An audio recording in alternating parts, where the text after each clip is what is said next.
I spent $4.8 million for silence on the 47th floor.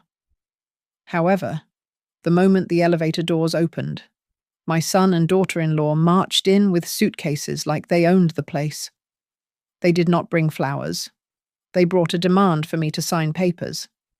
They think I am just a helpless widow they can manipulate, but they have no idea I brought a secret up here that weighs more than their luggage. My name is Lorraine Hartley, and I am 56 years old. I stood in the center of the living room on the 47th floor of Aurelia Heights, looking out at the glittering skyline of Harbor Point. This silence cost me $4.8 million. It was the price of selling the suburban colonial where my husband died and where I spent years changing my mother's bedsheets. I had spent 30 years as an internal compliance manager at Meridian Risk and Assurance. I knew how to spot a bad deal, and I knew how to save every penny. This penthouse was supposed to be my finish line, the place where I could finally exhale. But then the private elevator chimed. It was 8 o'clock at night. The doors slid open, and my peace evaporated. Surprise, my son, Grant Hartley, stood there. He was 32 years old, but wore the same entitled grin he had when he was 12. Beside him was his wife, Sloane. She was 29, dressed in designer clothes that I knew they could not afford. Behind them stood 3 large suitcases. "Grant?" I asked, gripping my wine glass to stop my hand from shaking. "How did you get up here? This floor requires a private code. We heard you bought a penthouse." "Mom," Grant said, stepping into my foyer without waiting for an invitation. We figured it is time to bury the hatchet. We will move in and make peace." He did not ask. He announced. Grant wheeled his luggage across my imported marble floors, the wheels rumbling like thunder in the quiet apartment. He pointed a finger toward the hallway. "That big room on the end has the best view. That one is perfect for Sloane and me. You can take the smaller one near the kitchen. It is cozier for you." Before I could protest, Sloane had her phone out. She held it high, the camera lens pointed at her face, then panning to me. "Hey, everyone. We are so blessed to be here at Mom's new place," she chirped, her voice pitching up an octave for her audience. "She needs us so much right now. Look at this view. We are going to take such good care of her." She framed the shot, so I looked small and frail in the background, like a prop in her story of benevolence. She cut the frame before it could show that I was standing straight, holding a glass of wine, and glaring at her in my own multi-million-dollar asset. "Stop filming," I said. But she just tapped the screen and smiled a fake, plastic smile. My mind was racing. The elevator required a specific 6-digit code. I had only received it yesterday. "How did you get the code?" I asked, my voice dropping to a low, professional register. "Don't worry about the details." "Mom," Grant said, waving his hand dismissively. "We have friends everywhere. Someone in the building management had leaked my information. This was not a spontaneous visit. This was a raid." Grant reached into his jacket pocket and pulled out a crisp blue folder. "Since we are staying to help you get settled, the building needs some paperwork. It is just standard residency registration." He slid it across the kitchen island. "Just sign it so we can get our key fobs in the morning." I opened the folder. My eyes scanned the text with the precision of a woman who had spent decades auditing fraud. The top sheet was a guest registration form, but underneath, tucked between a liability waiver and a parking agreement, was a document titled Authorization of Representation. Further down, I saw the words medical proxy.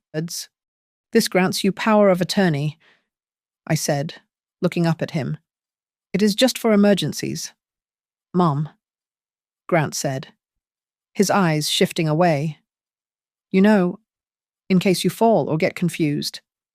We just want to be safe. I am not confused. Grant.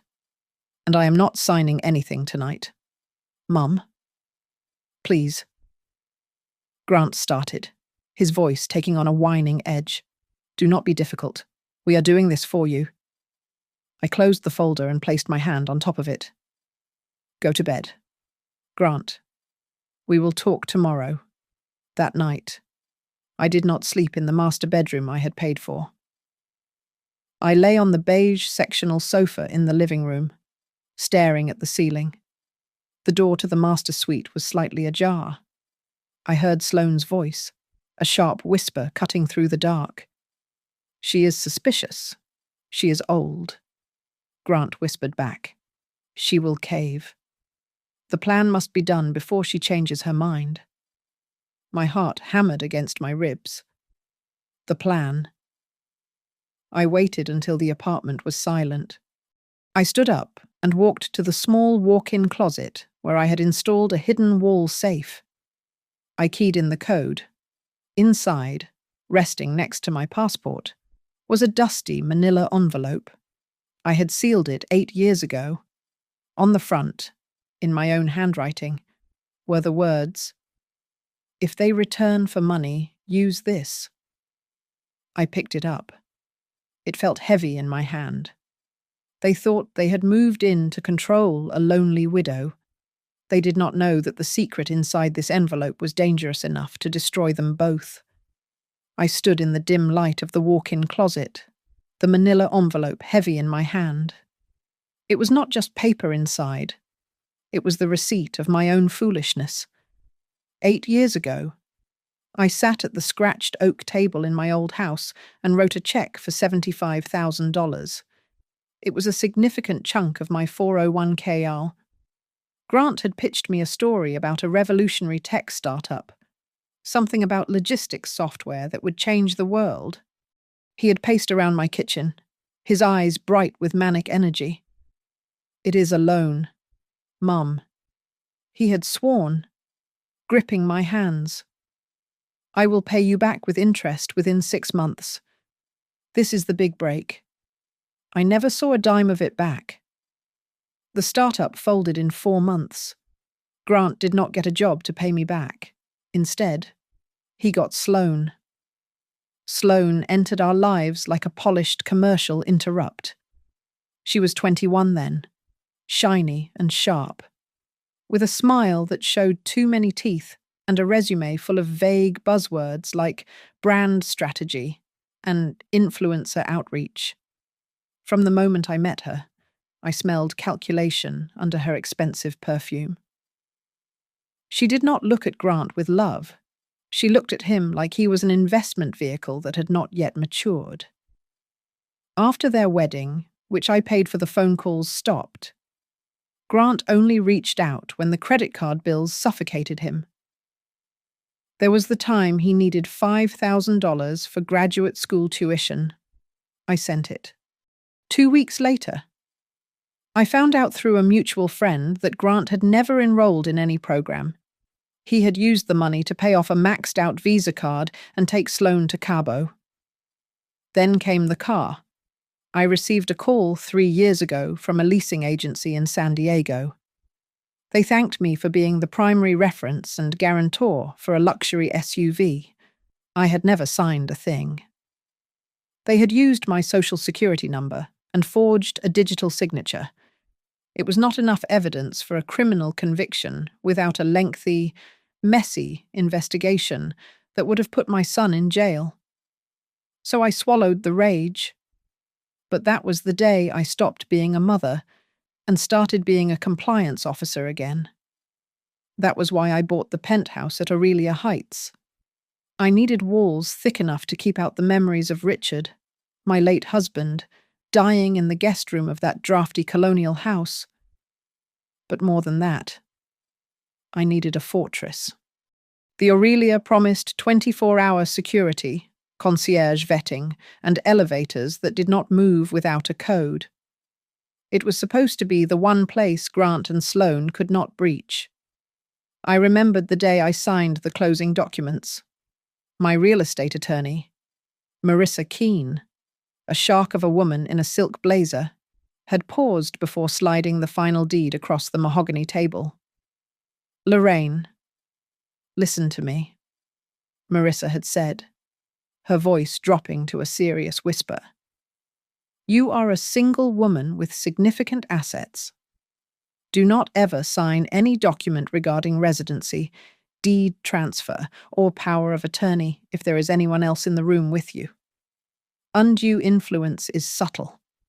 It starts with a cup of tea and ends with you in a state-run facility." Marissa did not know how prophetic she was. My thoughts were interrupted by the soft padding of footsteps. I quickly shoved the envelope back into the safe and locked it, smoothing down my silk robe before stepping out into the hallway. Sloane was standing by the kitchen island. The only light came from the under-cabinet LEDs, casting long, hollow shadows across her face. She held a steaming mug in her hands. "I couldn't sleep either," Sloane said softly. Her voice was terrifyingly gentle. "The city is so loud, isn't it? I made you some tea. It is a special herbal blend, chamomile and valerian root. It will help you knock out." She extended the mug toward me. The steam curled up between us. "Thank you, Sloane," I said, taking the cup. The ceramic was hot against my palms. "Drink it while it is warm. Lorraine, you look so tense. We just want you to relax," she said. Her eyes were fixed on my throat, waiting for me to take a sip. There was a hunger in her gaze that had nothing to do with family and everything to do with ownership. I thought of Richard. 2 days before his heart gave out, he had pulled me close, his grip weak but his mind lucid. Laurie, he had rasped. When someone says they are doing it for family, look at what their hands are hiding. I looked at Sloane's hands. They were perfectly manicured, resting on the granite counter, tapping a silent rhythm, waiting. "I will drink it in the bathroom," I said. "I need to wash my face." "Okay. Good night." "Mum?" she said. The word "Mum" sounded like a weapon. I walked into the guest bathroom and locked the door. My hands were trembling as I looked at the dark liquid in the mug. It smelled overly sweet, masking something bitter underneath. I poured the entire cup down the sink. The brown liquid swirled and vanished into the drain. I ran the tap water for 30 seconds to wash away the residue, my heart pounding against my ribs like a trapped bird. Marissa was right. Richard was right. This was not a reconciliation. They had not come here to live with me. They had come here to erase me. I looked at myself in the mirror, my face pale, but my eyes hard. They thought they had trapped an old woman in a glass tower. They were about to find out they had locked themselves in with a wolf. The morning sun hit the floor-to-ceiling windows of the 47th floor with a blinding intensity. But the darkness in my stomach had not shifted since the night before. I sat at the kitchen island with my iPad, pretending to read the news while Grant and Sloane slept in the master suite they had commandeered. I opened my banking application. A red notification badge hovered over the profile icon. I tapped it, and my breath hitched. There was a pending request for a change of mailing address submitted 6 hours ago at 2 a.m. The new address was a post office box in downtown Harbor Point that I had never rented, before I could process that. A new email chimed in from the Aurelia Heights Management Office. The subject line read, "Welcome to our newest residence." I clicked it open. "Dear Mrs. Hartley, per your request filed this morning, we have added Grant and Sloane Hartley to the building access list and issued digital keys. We are happy to see your family settling in." My hand tightened around the tablet. I had not filed any request. I immediately dialed the concierge desk. Front desk. This is Sarah. The cheerful voice answered. Sarah, this is Lorraine Hartley in 47A. I received an email about adding residents. I did not authorize that. Oh, Mrs. Hartley, Sarah replied, her voice dropping to a soothing, patronizing tone. Your son brought the paperwork down first thing this morning. He said you were resting and didn't want to be disturbed. It had your signature on the bottom. Send me the scan. Now. Of course. Ma'am? 30 seconds later, the PDF appeared on my screen. I zoomed in on the signature line. It was my name, written in blue ink. To an untrained eye, it was perfect. But I had spent 30 years looking at forgeries. My capital H always had a sharp, triangular loop at the top. This one was round, soft. It was the way Grant wrote his H, not mine. I heard footsteps. Grant walked into the kitchen, wearing a plush bathrobe he must have found in the guest closet. Grant, I said, turning the screen toward him. You forged my signature on the residency forms. Grant did not even blink. He opened the refrigerator and grabbed a carton of orange juice. Mum, come on. You signed those last night, he said, taking a swig from the carton. Don't you remember we were talking about the keys? And you signed it right there on the counter. I did no such thing. See, this is what I was worried about, Grant said, shaking his head with a look of practiced pity. You are forgetting things already. It is the stress of the move. Maybe you should let me hold on to the deed and the other house papers, just so they don't get lost while you are confused. I stared at him. He was gaslighting me in my own kitchen, trying to make me question my own mind so he could take custody of the paperwork. I am not confused, Grant. And you will not touch my files. Before he could answer, the front door buzzed. Sloane breezed in, leading a woman I recognized from the elevator, Mrs. Gable, from the 46th floor. Here she is, Sloane announced, clapping her hands together. Lorraine, Mrs. Gable just wanted to say hello. I told her how you have been feeling a bit fragile lately. And she brought some muffins, Mrs. Gable looked at me with sympathetic eyes. Oh, honey.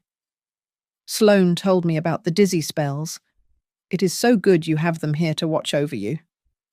My jaw tightened. Sloane was painting a narrative.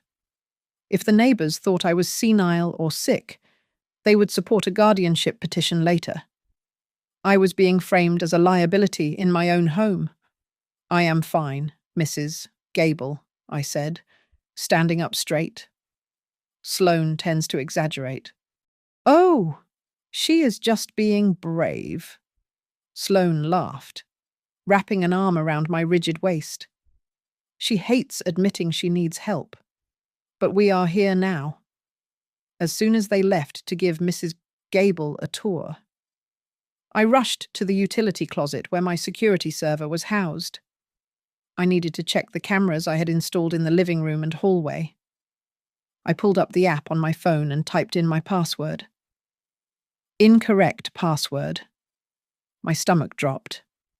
I tried again. Incorrect password.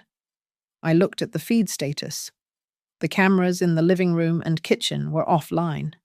The only active feed was a single camera in the entryway, but the angle had been physically tilted upward, so it only recorded the top of the doorframe. I retreated to the guest bathroom, turned on the shower to create white noise, and dialed Everett Pike. Everett was the former head of IT security at Meridian Risk. He owed me a favor. Everett, it is Lorraine. I need you to run a diagnostic on my smart home hub. Someone changed the admin privileges. Give me 2 minutes, Everett said. I could hear the clatter of his keyboard. I waited, watching the steam rise, counting the seconds. Lorraine. Everett's voice came back, sharp and serious. I am looking at the logs. The password was reset at 4 in the morning. But here is the problem. The IP address for the reset request isn't remote. It is local. Local. It came from a device connected to your internal Wi-Fi network, Everett said. And the device name is admin override key. That is not a standard hack. Lorraine, that is a hardware bypass. Whoever did this plugged a physical drive into your router. I felt a chill that had nothing to do with the air conditioning. It means the threat is inside the apartment, Everett said, or at the very least, inside the building. I hung up and looked at the bathroom door. They weren't just messy house guests. They were systematically blinding me. Grant and Sloane were dismantling my defenses one wire at a time. I decided that if I could not force them out, I would have to draw them in until they made a mistake. I walked into the living room where Grant and Sloane were lounging on my Italian leather sofa, looking for all the world like they had lived there for 10 years. Fine, I said, keeping my voice steady. You can stay. For 7 days. 1 week to get your bearings. And then you find your own apartment. Grant looked up, his face darkening. 1 week, Mum. We gave up our lease to come here and take care of you. I did not ask you to do that. I replied. But here are the rules. You do not touch the house settings. You do not sign for packages in my name. And you absolutely do not file any more residency papers with the building. Grant stood up, closing the distance between us. He used his height to loom over me, a tactic he had perfected in his teenage years. Mothers are supposed to welcome their children, Grant said, his voice dripping with wounded pride. You are treating us like intruders. Do you not trust your own son? Is your mind really that gone? Because paranoid behavior is a symptom. Mom? I felt the sting of it, the accusation that my caution was actually insanity. That was the trap. If I defended myself too vigorously, I looked unstable. If I said nothing, I looked weak. I trust facts. Grant. And the fact is, you forged my signature. Sloane jumped up from the couch, smoothing down her silk skirt. She stepped between us, her voice soft and conciliatory. Okay, let's not fight, she said, placing a cool hand on my arm. Grant is just stressed.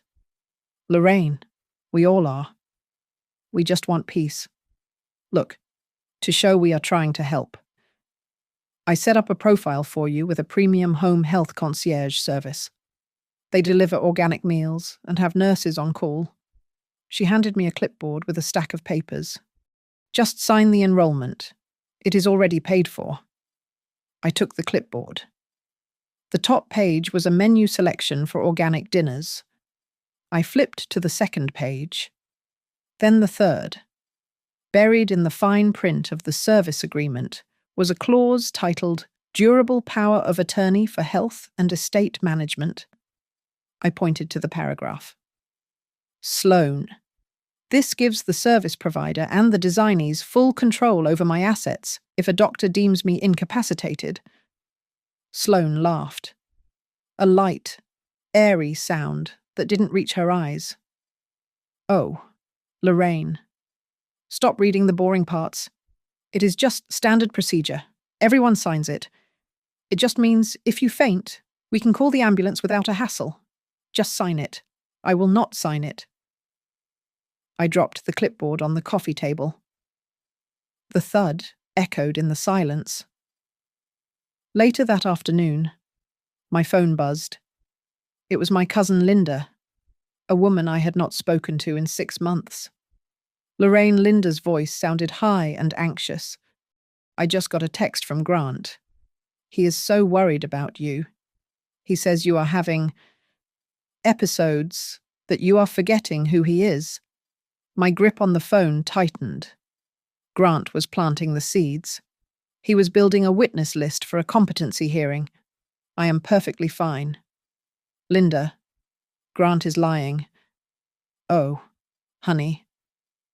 Linda sighed. That is what he said you would say. He said you get aggressive when people try to help. Please, just let them help you. Don't be difficult. I hung up. The walls of the penthouse felt like they were closing in. They were isolating me, turning my own family against me so that when the time came, no one would believe the crazy old woman in the penthouse. I needed water. I walked toward the kitchen, but stopped when I heard Grant's voice coming from the hallway. He was pacing near the guest bathroom, his phone pressed to his ear. I silently tapped the record button on my smartwatch. Yeah, she is fighting it, Grant whispered, his voice agitated. But she is slipping up. I got her to yell at Linda. We just need the evaluation. When can he come tomorrow? He paused, listening to the person on the other end. Okay. Good, Grant said.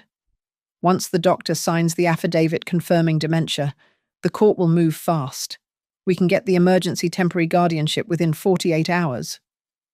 I backed away silently, my heart pounding so hard I thought it would crack my ribs. They had a doctor. They were going to ambush me with a medical evaluation, likely with a paid-off physician who would declare me incompetent before I could even call a lawyer.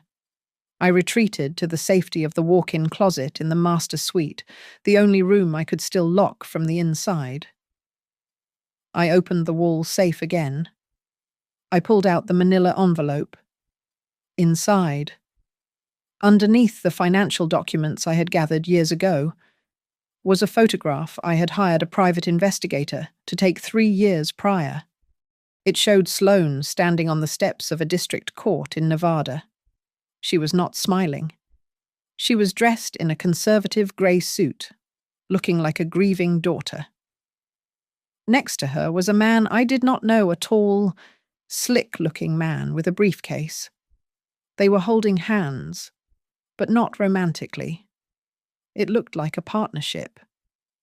The report clipped to the photo summarized the context. Subject observed filing probate documents for the estate of Arthur Penn. Relationship to deceased caretaker. Sloane had done this before.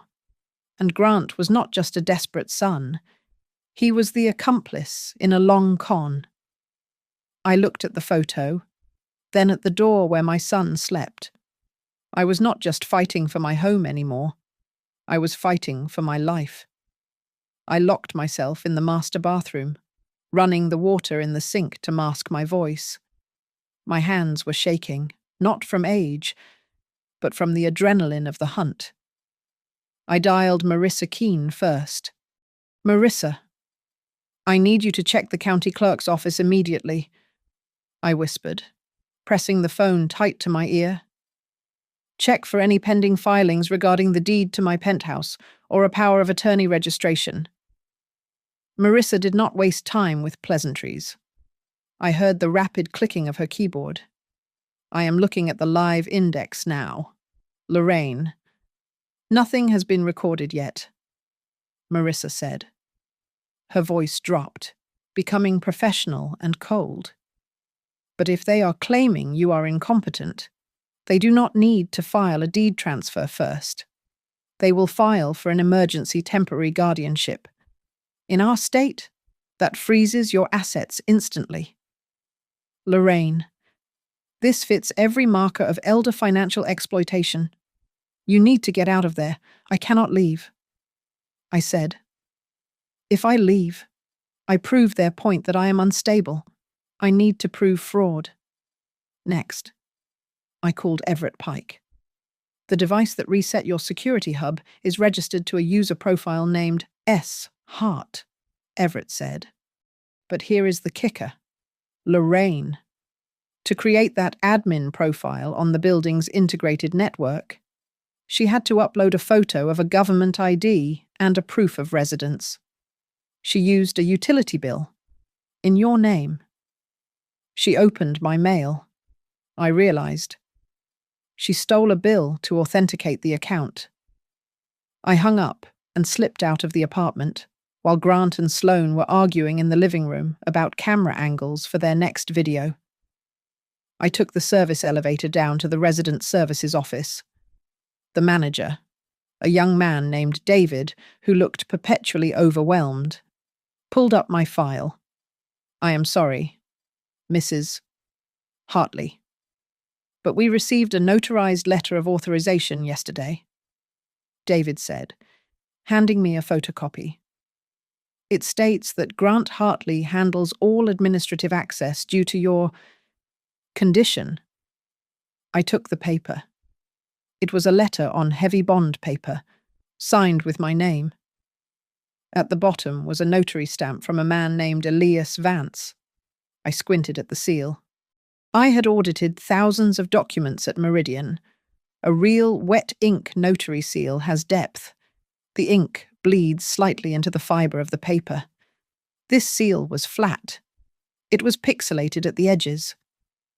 David, I said, pointing to the stamp. Look at the commission number. The address for this notary is in Oak Creek. That is 3 hours away. I have not left Harbour Point in 2 weeks. And this seal. It is a high-resolution photocopy printed onto the page. David paled. I didn't notice. Keep this file secure. I ordered. Do not tell them I was here. I went back up to the penthouse, but my mind was already making the next move. I needed a shark. I hired Janelle Rourke, a private investigator recommended by my old firm.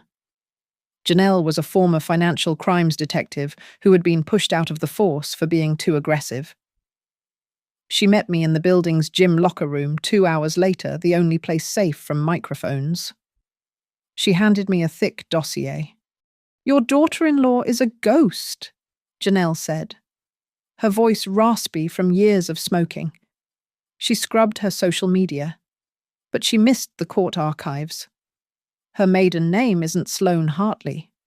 It is Sloane Mercer. 5 years ago, in Arizona, she was a defendant in a civil suit involving rental fraud. She befriended an elderly landlord, moved in, and stopped paying rent while claiming she was his caretaker. They settled out of court. She has done this before, I whispered. And your son Janelle let out a dry, humourless laugh. He isn't just a disappointment, Mrs. Hartley. He is desperate. I pulled his credit report and his dark web footprint. Grant has $40,000 in online gambling debt. But the real problem is a predatory bridge loan he took out from a shady lender in Nevada. The principal is $150,000. The repayment date, Janelle tapped the paper. Yesterday. The exact day you got the keys to this place. He needs liquidity. And he needs it now, or his kneecaps are going to get broken. So he is selling me out to save himself, I said, feeling a hollow ache in my chest where my maternal instinct used to be. It gets worse, Janelle said. She flipped to the last page. I traced the IP address of the emails Sloane has been sending. They are communicating with a firm called Bright Shield Care Advocates.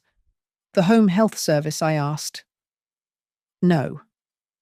That is just the front, Janelle said, leaning in close.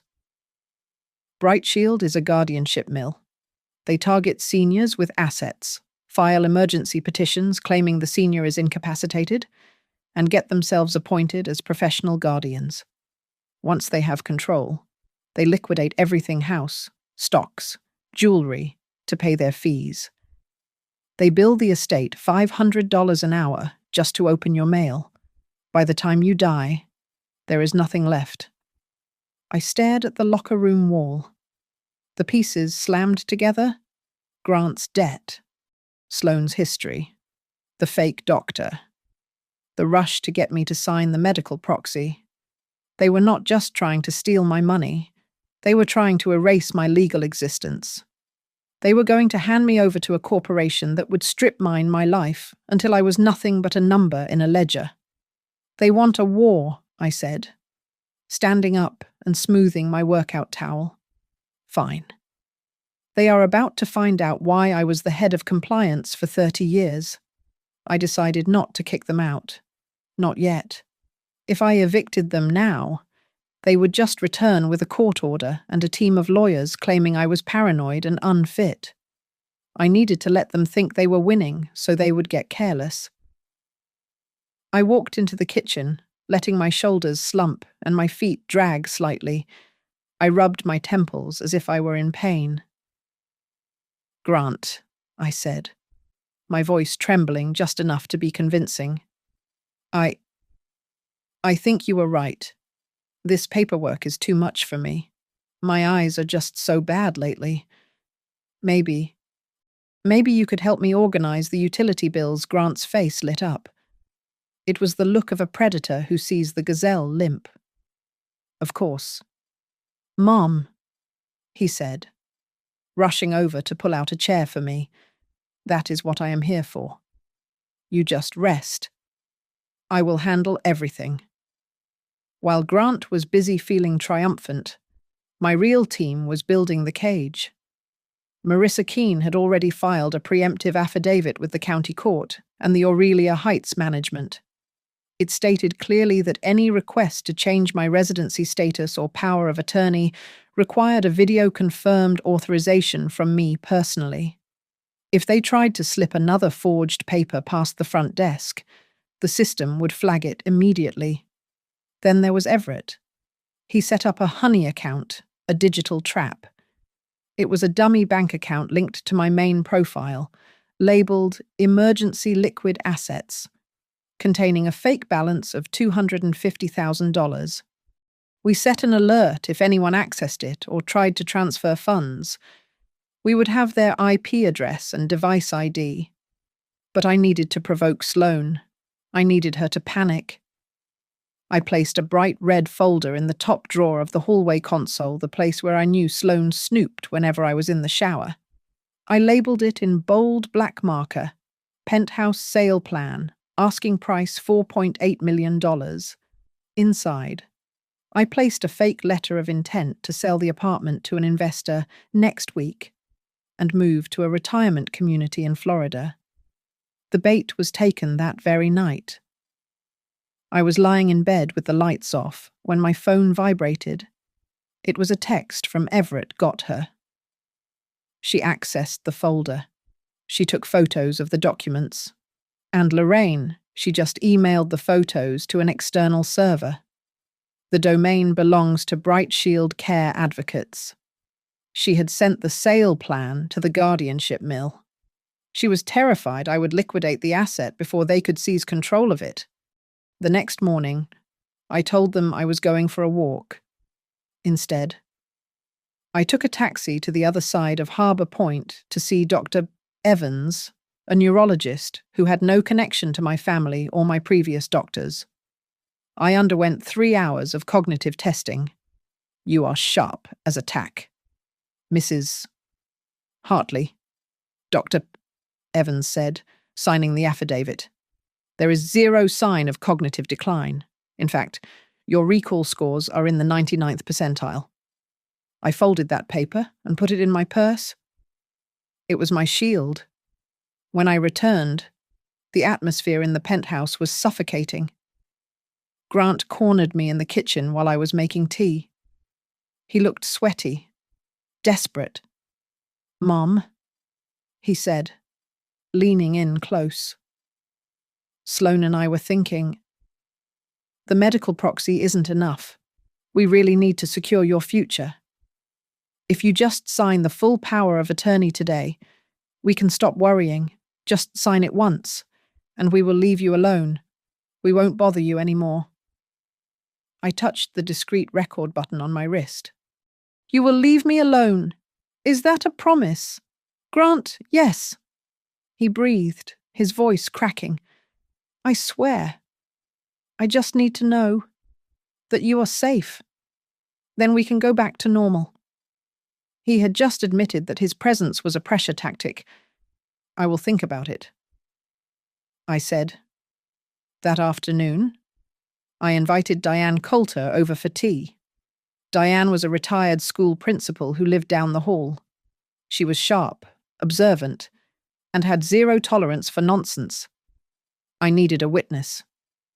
We were sitting on the balcony when Sloane stormed out, holding a stack of papers. She didn't see Diane at first. "Lorraine, we don't have time for you to think about it," Sloane snapped, her voice shrill. "The notary is coming in an hour. You need to be ready to." She stopped dead when she saw Diane sipping Earl Grey. "Oh." Sloane plastered a fake smile on her face instantly. "I didn't know we had company." "Sloane, dear," Diane said, lowering her teacup. "You sounded quite urgent. Is Lorraine in some kind of trouble?" No, Sloane stammered. "Just family business." It sounded like a demand. "Not business," Diane said, her eyes narrowing. Sloane retreated, but the damage was done. Diane reached across the table and patted my hand. "If you need me to testify to what I just heard, Lorraine, you just say the word." "Thank you." "Diane," I said, "I might need you sooner than you think." I checked my watch. It was time. I sent a text to the group chat I had created with Grant and Sloane. Family meeting, dining room, 6 o'clock. I am ready to make a decision. They thought I was surrendering. They didn't know that waiting for them in the dining room would not be a checkbook, but a firing squad. I had Janelle Rourke on a scheduled video call, Marissa Keene on speakerphone, and a file full of evidence that would bury them. The air in the dining room was so tight, it felt like a pressurized cabin just before the windows blow out.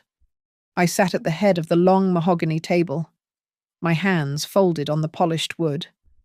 To my right sat Diane Coulter, sipping her tea in silence, her eyes sharp and watchful. Across from us sat Grant and Sloane, but they were not alone. Grant had brought a stranger.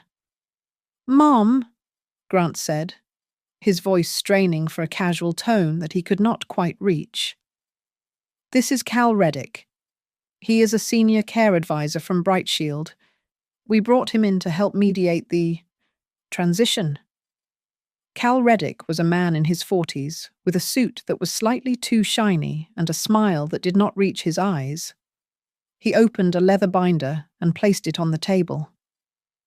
"Mrs. Hartley," Cal began, his voice smooth and practiced. "We help families navigate these difficult times to ensure financial safety when an older loved one shows signs of—" "Stop," I said. My voice was not loud, but it cut through the room like a knife. "Before you finish that sentence, Mr. Reddick, I want to see your state license number for social work or fiduciary services. Place it on the table." Cal blinked. He looked at Grant, then back at me. "Well, Mrs. Hartley, as a consultant, I operate under a different— He does not need a license to help you, Lorraine." Sloane snapped, shoving a thick stack of papers toward me. "He is here because you are making irrational financial decisions. Just sign the papers so we can stop this charade. Diane shouldn't be seeing you like this." She looked at Diane, trying to shame me. Diane just raised an eyebrow and took another sip of tea. "You are right, Sloane," I said calmly. "We should not hide anything." I reached into my pocket and pulled out my phone. I set it in the center of the table and tapped the screen. The red recording light pulsed. "I agree to talk," I said, looking directly at Cal. "But everything we say in this room is being recorded for legal review. Please continue. Mr. Reddick, tell me about my signs of decline for the record." Cal Reddick pulled his hand back from the table as if it were hot. He shifted in his chair. "Mrs. Hartley, I am not sure recording is necessary for an informal consultation." "It is not informal anymore," I said. Grant's face went pale. "Mom, turn it off." "No." At that exact moment, the iPad propped up next to me chimed. It was an incoming video call from Janelle Rourke. I swiped to answer and turned the screen so everyone could see. Janelle's face filled the frame, looking tired, but triumphant. "Is that him?" Janelle asked, her voice tinny through the speakers. "Blue tie, cheap suit?" I nodded. "Yes, Janelle. Say hello to Cal Reddick." "Hello, Cal," Janelle said, holding up a document to the camera.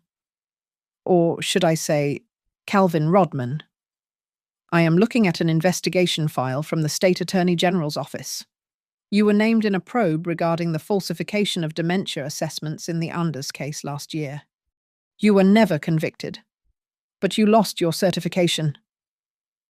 The silence in the room was absolute. Grant stood up so fast his chair scraped loudly against the floor. He turned to Sloane, his eyes wide with panic. "You said he was a legitimate specialist.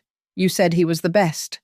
He is the best," Sloane yelled, abandoning her calm facade. She turned to me, tears suddenly streaming down her face. It was a terrifyingly instant transformation. "You are so cruel, Lorraine. We are just trying to help you, and you dig up dirt on people. You are paranoid, you are sick. Doesn't that prove you are sick?" "No," I said. "It proves I am thorough." I reached under the table and pulled out the file I had prepared. I slid 2 pieces of paper across the mahogany. "The first," I said, pointing to the top sheet, "is a cognitive evaluation from Dr. Evans, signed yesterday. It certifies that I am 100% lucid and competent. The second," I pointed to the printout of an email log, "is the email you sent to Brightshield last night. Sloane. The one where you attached the fake sale plan I planted to see if you would panic. You are not protecting my assets. You are trying to liquidate them." Cal Reddick stood up, grabbing his binder. "I am leaving. I did not sign up for a entrapment." He turned for the door, but I stood up. "You are not going anywhere. Mr. Reddick," I said, "you are not a resident of Aurelia Heights, and the guest pass you used to enter was authorized by Grant, who has no legal authority to admit visitors. That makes you a trespasser." I pressed the intercom button on the wall. "Security, please come to the penthouse immediately. We have an intruder." Cal looked at the door, then at the window, like a trapped animal. As the heavy footsteps of the building security team echoed in the hallway, Sloane leaned into Grant. She thought the chaos covered her voice. She thought I was distracted by Cal. But I heard her. "If we don't get the signature," Sloane whispered, her voice shaking with rage. "We have to make her look like she is out of control in front of people. Tonight." I looked at my phone. The red light was still pulsing. I had heard it. And now, the digital cloud had heard it too.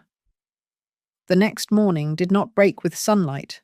It shattered with a notification chime. My phone, which I had left on the nightstand, was buzzing incessantly. I picked it up and saw that I had been tagged in a video that was trending locally. The title read, "Wealthy mother-in-law kicks son and pregnant wife to the street." I froze. Pregnant Sloane was not pregnant. I clicked play. The video was a masterclass in editing. It showed shaky footage of me standing in the dining room, pointing a finger and shouting, "You are not going anywhere." The context of me speaking to the fraudster Cal Reddick had been stripped away. It cut to Sloane weeping in the hallway, clutching a pillow, looking like a martyr in designer silk. We just wanted to care for her.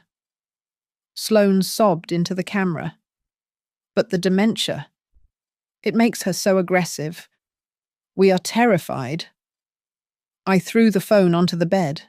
They were not just fighting for the apartment anymore. They were destroying my character to pave the way for a competency hearing. By 10 o'clock, the building management was calling. "Mrs. Hartley," the manager said, his voice stiff. "We have received formal complaints from 3 residents about the disturbance. We also received a letter from an attorney representing your son, claiming illegal eviction from his primary residence." "He does not live here," I said, gripping the edge of the granite counter. "They have a notarized lease. Mrs. Hartley." I hung up and called Marissa. "Release the hounds." Marissa Keene did not just send a letter. She sent a declaration of war. Within an hour, a courier delivered a cease and desist order to the Aurelia Heights management. Attached to it was the forensic analysis of the forged signature on the residency form and a liability warning stating that if the building allowed unauthorized access based on fraudulent documents, the corporation would be sued for aiding and abetting elder abuse. But Grant was already playing his next card. I watched on the security monitor as he gathered a small crowd in the lobby. He had called my cousin Linda and her husband, and they were standing near the concierge desk. Grant was weeping, actually weeping, loud enough for the neighbors to hear. "She does not even recognize me sometimes," Grant wailed, wiping his eyes. "We just want to get her help, but she has locked us out." Then a man I had never seen before stepped forward. He wore a white coat and carried a medical bag, looking every inch the concerned professional. "I am Dr. Vernon Hale," the man announced to the gathered crowd and the nervous concierge. "I have treated Mrs. Hartley for early-onset cognitive decline. I am gravely concerned for her safety." I stared at the screen. I had never met a Dr. Vernon Hale in my life. I texted the name to Everett. 2 minutes later, his reply popped up. "Vernon Hale. License number belongs to an orthopedic surgeon in Ohio. This guy is a fake. He is an actor or a grifter." I felt a cold rage settle over me. They were staging a play in my lobby. I told Marissa to issue a statement to the resident board. It was one sentence: "Stripped of all emotion, evidence of forged guardianship documents and medical impersonation has been submitted to the district attorney. Active investigation is underway." While the lobby drama unfolded, Janelle sent me a file that connected the final dot: Sloane's internship. Janelle wrote, 6 years ago, she worked at a notary office in Nevada that was shut down by the state. It was a ghost office. They sold pre-stamped blank pages to scammers. That is where she learned to forge a seal. My phone buzzed again. It was a text from Grant. "Meet me in the parking garage. P2 level. Alone. Please, Mum. I can explain." I knew I should not go, but I needed to look him in the eye one last time. I took the service elevator down to the second level of the garage. The concrete space was cold and echoed with the hum of ventilation fans. Grant was standing behind a concrete pillar, looking pale and shaking. "Mum," he choked out, rushing toward me but stopping when I held up a hand. You have to believe me. It was Sloane. She made me do it. She said we would lose everything if we didn't get the penthouse. He was crying, but his eyes were darting around, checking for cameras. You forged my signature, Grant. You brought a fake doctor to my home. I was scared, Grant pleaded, his voice cracking. I owe money. Mom. Bad money. Sloane said this was the only way. Please. Just sign the papers. If you sign, I can pay them off. I will leave Sloane. I promise. Just save me. For a second, I almost believed him. He looked like the little boy who used to scrape his knees and come running to me. I cannot sign away my life to fix your mistakes. Grant, I said softly. Grant's face changed instantly. The sorrow evaporated, replaced by a cold, hard sneer that looked exactly like Sloane. Fine, he spat. But you should know. The papers are already drafted. If you don't cooperate, they will sue you for total incapacity next week. And with the video of you screaming, the judge will sign it before lunch. I looked at my son. The mask had slipped, and there was nothing behind it but greed. Next week is a long time. Grant, I said, turning my back on him. A lot can happen in a week. I waited exactly 20 minutes after leaving Grant in the cold parking garage before I sent the text message that would seal the trap. I sat in my living room, the city lights of Harbour Point blurring behind the glass, and typed the words with steady fingers. I am tired of fighting. I will sign the power of attorney, but I will not do it here. We meet at my lawyer's office tomorrow at 10 o'clock. Professional witnesses only. Grant called me 10 seconds later. Mom, did you mean it? He asked, his voice thick with a mixture of relief and greed. Are you really going to sign? Yes, I lied, letting my voice sound thin and defeated. I just want peace. Grant, bring Sloane. Bring your advisor. Sloane accepted the terms too quickly. It was the arrogance of a con artist who thought she was playing against a senile amateur. She believed her fake doctor's report and her staged video were unbeatable. She did not know that by agreeing to meet at a law firm, she was stepping onto a battlefield where I held the high ground. While they celebrated their impending victory, my team was sharpening the guillotine. Marissa Keene spent the night drafting a criminal referral to the district attorney. She flagged the discrepancies in the notary seal Sloane had used and attached the license verification proving Dr. Vernon Hale was an imposter. She also filed an emergency motion to preserve evidence, ensuring that if they tried to delete their emails or text messages, they would be committing a felony. Everett Pike came over at midnight. He sat at my dining table, his laptop glowing in the dark room. I have the full chain of custody. Lorraine, Everett said, turning the screen toward me. Look at this timestamp. The admin account, S. Hart, was created at 3 a.m. on Tuesday.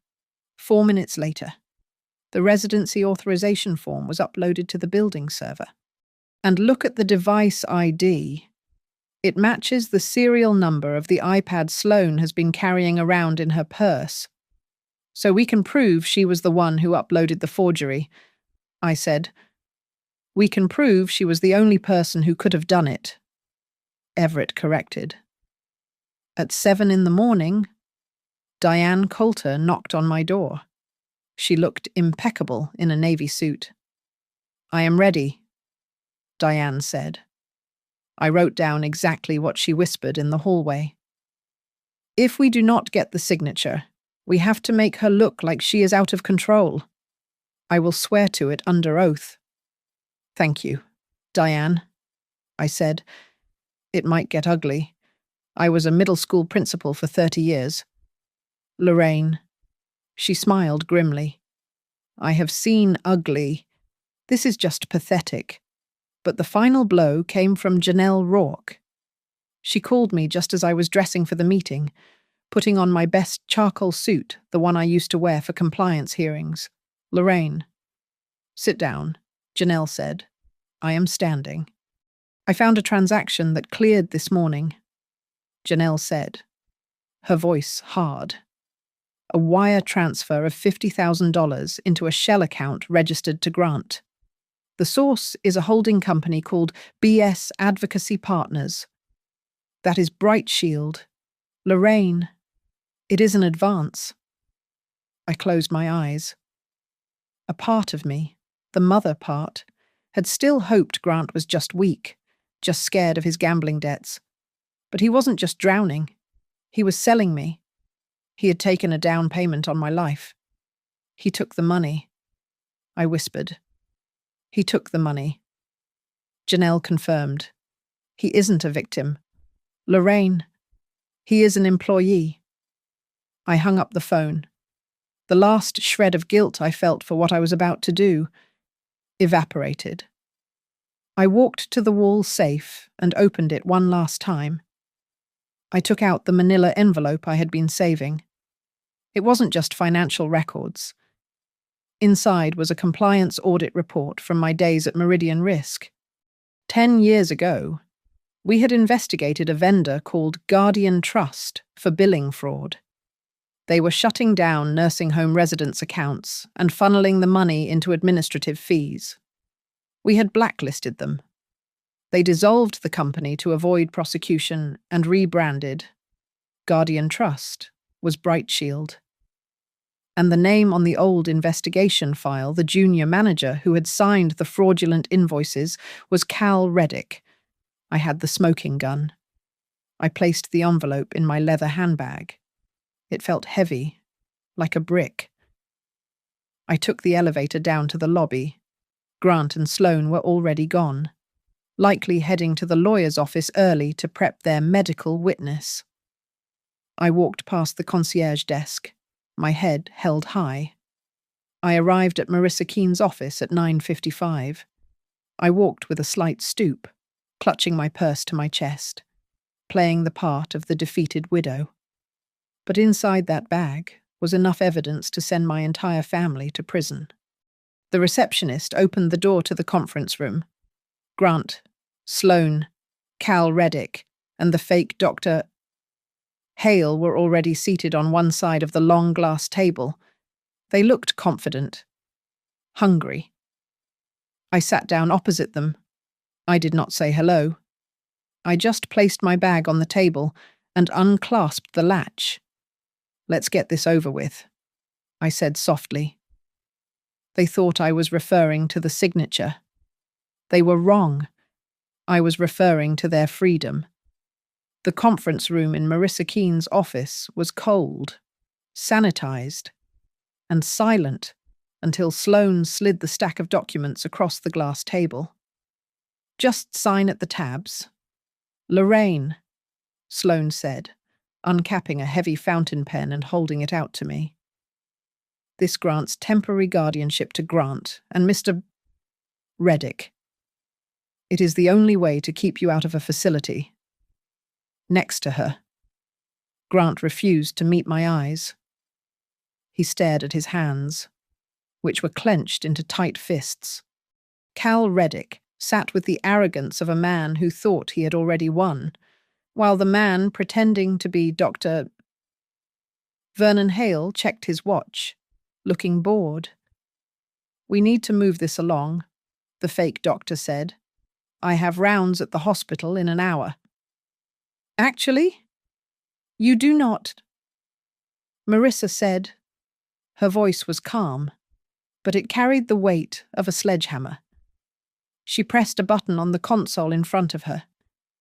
This meeting is now being recorded for legal purposes, and before Mrs. Hartley signs anything, I have a few exhibits to review. We don't have time for this, Sloane snapped, pushing the papers closer to my hands. She is confused. She needs to sign before she has another episode. I am not the one having an episode. Sloane, I said. Marissa nodded to Everett Pike, who was sitting quietly in the corner. Everett tapped his tablet, and the large monitor on the wall flickered to life. It displayed a timeline of digital activity. Exhibit A, Everett announced. This log shows that the user profile S. Hart accessed the Penthouse security system at 3 a.m. on Tuesday.